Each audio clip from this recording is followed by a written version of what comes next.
Good morning बंधुरा welcome back to my channel. आमी प्रियंका आबार चले एसेছি একটা নতুন ব্লগ নিয়ে। आशा করছি ব্লগটা ভালো লাগবে। ভালো লাগলে ব্লগের শুরুতেই ভিডিওটাকে লাইক কমেন্ট শেয়ার করবার আর সেই সঙ্গে চ্যানেলটাকে সাবস্ক্রাইব করে আমার পাশে থাকবার অনুরোধ রইল। আশা করছি আপনারা সবাই খুব ভালো আছেন, আমিও কিন্তু বেশ আছি। ঘড়িতে বাজে ওই দেখালামই এখন সকাল 8টা। সূর্যের তাপ কিন্তু খুব প্রখর, বেশ গনগনে রোদ। সকালে যেটুকু কাচাকুচি করার সেইটুকু তো কাচাকুচি করেই ফেলেছি। আর তার আগে একটা কথা বলে নিই, সেটা হচ্ছে এই ভিডিওটাতে আবার পাবেন কিছুদিনের পাঞ্চ করা ভিডিও। কারণ গরমে সত্যি কথা বলতে কাজ করতে করতে না ভিডিও করতে আর সেই সঙ্গে সেটাকে পুরোপুরি আপডেট করতে মানে বেশ সময় লেগে গেল। মানে সেরকমভাবে আর কি ভিডিওটা করা হয়নি। গরমে কাজ করতে করতে তো সবসময় অত সম্ভব না, তাই আর কি হয়ে ওঠেনি। তাই এখানে পাঞ্চ করা ভিডিওই পাবেন। তো গাছটাতে আমি দেখালামই যে আমার বেশ কিছু দিনের পরিশ্রমের ফল একটা ছোট্ট নীলকণ্ঠ বেরিয়েছে। কিন্তু জানেন তো ওই ফুলটা ছিঁড়ে ঠাকুরের চরণে দেওয়ার আগেই দেখলাম কি পাখিতে খেয়ে নিয়েছে। এখন আবার পাখির উৎপাত খুব বেড়েছে। মানে নতুন যে জবা গাছটা এনেছি সেই জবা গাছে যত কুড়ি আসছে সব পাখিতে খেয়ে নিচ্ছে। আর নীলকণ্ঠ ফুলটাকেও অর্ধেক খেয়ে নিয়েছে। মানে ফুলটা পাড়তে একটু বেলা হয়ে গেলেই দেখেছি যে ফুলগুলো পাখিতে খেয়ে নিচ্ছে। কলকাতা সেই সঙ্গে গোটা বঙ্গ আর সেই সঙ্গে বলা ভালো গোটা ভারতবর্ষ জুড়েই কিন্তু ভয়াবহ একটা গরম পড়েছে। আবহাওয়াবিদরা বলছেন হয়তো এখন কলকাতার তাপমাত্রা ওই 41-এর কাছাকাছি। শুনছি যে 2-1 দিনের মধ্যে নাকি 42-43ও হতেও পারে। আর এখন 2-1 দিন ধরে দেখছি যে আর কিন্তু ঘাম হচ্ছে না। মানে বাইরে একটা অসহ্য স্কর্চিং গরম, যেটা মানে লু টাইপের আর কি। ঘাম আসছে না কিন্তু বেশ একটা মানে আমাদের শরীর বিদারক একটা গরম কিন্তু বেশ পড়েছে। আর সেই সঙ্গে এটা বলে রাখা ভালো যে আপনারা তো জানেনই যে এখন অকারণে বাইরে মানে ওই দুপুর টাইমটায়, যেটা 11টা থেকে 4টে যারা কাজকর্ম করেন তারা ছাড়া অকারণে কাউকে বাইরে বেরোতে না করছেন। আর এই সময়টা আশা করছি আপনারা সবাই নিজেদের খুব ভালো করে খেয়াল রাখছেন। আর সেই সঙ্গে এই যে দেখুন কিছু জিনিস মানে আমাদের এই ঘরটার এই অবস্থা, তার কারণ হচ্ছে যে এই ঘরটাতে এখন রং হচ্ছে। কিছুদিন আগে এই ঘরটাতে একটা মানে বেশ বড় একটা দুর্ঘটনা ঘটে গেছিলো। কী হয়েছিল সেটা হচ্ছে একটা মানে এসি মেশিন থেকে ঘরটাতে বেশ একটা জোরালো রকমের আগুন জ্বলে উঠেছিল। তাতে কিন্তু ঘরটার অনেকখানি বলতে খুব বেশি না, একটা পর্দা আর হচ্ছে ওই দেয়াল, এসি মেশিনটা সব কিছু কিন্তু পুড়ে কালো হয়ে গেছে। ওই দেখুন আরেকজনের কাণ্ড দেখুন, আমার চটিটাকে পরে বেশ ঘুরে বেড়াচ্ছে। ও নিজের চটি রেখে আমার চটি পরে ঘুরে বেড়াতে বেশি ভালোবাসে। আর এই যে কাজ করতে ভালো লাগছে বলো? হ্যাঁ মা, কাজ করো।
এই যে হাউস হোল্ডিংয়ের কাজ বাচ্চাদের একান্ত শিখিয়ে রাখা তো খুবই ভালো। বিদেশিদের কিছু সময় দেখি যে ওরা বাচ্চাদের 6 বছর বয়স হলেই না বেশ সেলফ ডিপেন্ড করার চেষ্টা করে। কেউ কেউ বলেন যে ওখানে যেহেতু ওদের ডিশওয়াশারের চলটা বেশি, কেউ কেউ বলেন যে ডিশওয়াশার থেকে ধোয়া বাসনগুলো তুলে গুছিয়ে রাখো, বা কেউ কেউ বাচ্চাকে একটা মানে উইকেন্ডে কোনো একটা দিনে মানে দায়িত্ব দেন যে গোটা ফ্যামিলির মানুষের এক সপ্তাহের লন্ড্রিটা করো। এটাই হচ্ছে মানে, বা কখনো কখনো অন্যান্য কাজেও তারা নিযুক্ত করেন। সেই জন্য আমি ভাবলাম যে আর যেখানে ওকে মানে বারবারই থেরাপিস্টরা বলেন আর কি প্রিয়াংশকে যে ওকে হাউস হোল্ডিংয়ের কিছু কাজ শিখিয়ে একটু সেলফ ডিপেন্ড করার চেষ্টা করবেন।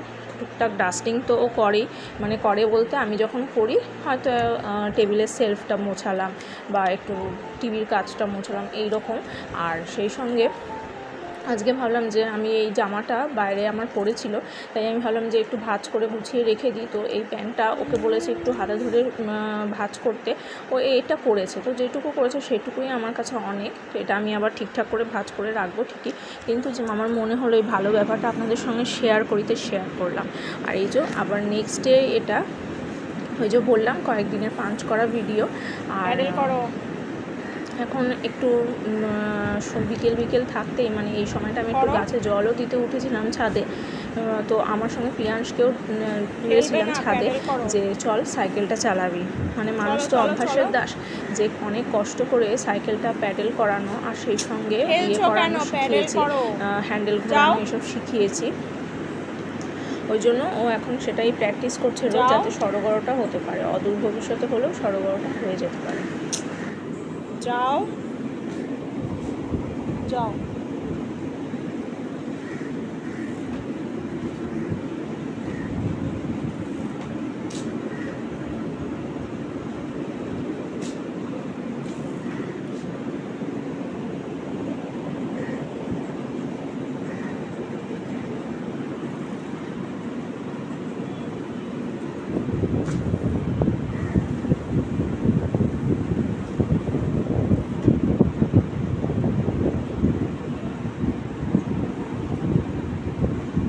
ডান দিকে নাও, ডান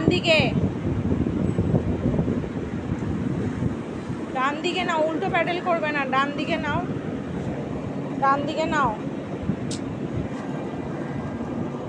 বসো বসো, ডান দিকে ঘোরাও ঘোরাও ঘোরাও,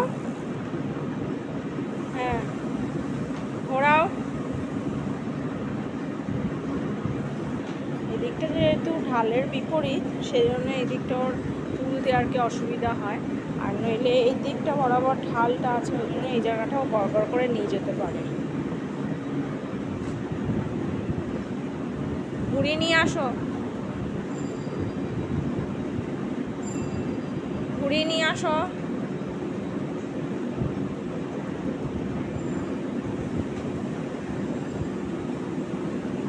যাও ওদিকে নিয়ে যাও, ওদিকে নিয়ে যাও,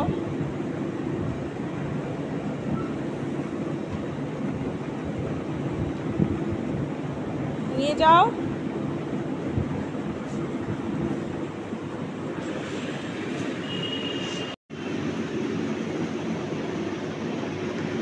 ব্লগটা আজকে তাহলে এই পর্যন্তই থাক। ভিডিওটা ভালো লাগলে একটা লাইক করে দেবেন, আর সেই সঙ্গে দেখা হবে আপনাদের সঙ্গে পরবর্তী একটা ভিডিওতে।